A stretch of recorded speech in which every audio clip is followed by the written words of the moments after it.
अहमदनगरमधील मोहोटा देवी गडावर पारंपरिक पद्धतीने घटस्थापना, अध्यक्ष निरंजन नाईकवाडेंच्या हस्ते विधिवत पूजन। अमरावतीत महाराष्ट्र राज्य कृषी विभाग लिपिक संघटना संपावर, कृषी सहसंचालक आस्थापनेचं रिक्त पद भरण्यासाठी बेमुदत संप।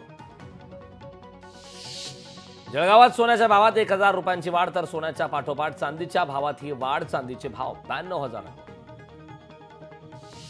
ओबीसी आंदोलक ॲडव्होकेट मंगेश ससाने आणि त्यांच्या सहकाऱ्यांना सुरक्षा द्यावी, ओबीसी समाजाचे जिल्हा पोलीस अधीक्षक आणि जिल्हाधिकारी यांना निवेदन।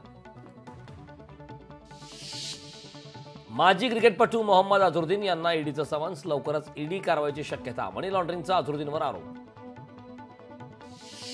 भाजपचे माजी नगरसेवक अमोल बालवडकर यांचा चंद्रकांत पाटलांवर हल्लाबोल, मतदारसंघात दादा अन्याय करत असल्याचा अमोल बालवडकरांचा आरोप। सुवर्णदुर्ग किल्ल्याची युनेस्को टीमकडून पाहणी, सुवर्णदुर्ग किल्ल्याचा जागतिक वारसा यादीत समावेश होणार असल्याने शिवप्रेमींमध्ये आनंदाचं वातावरण।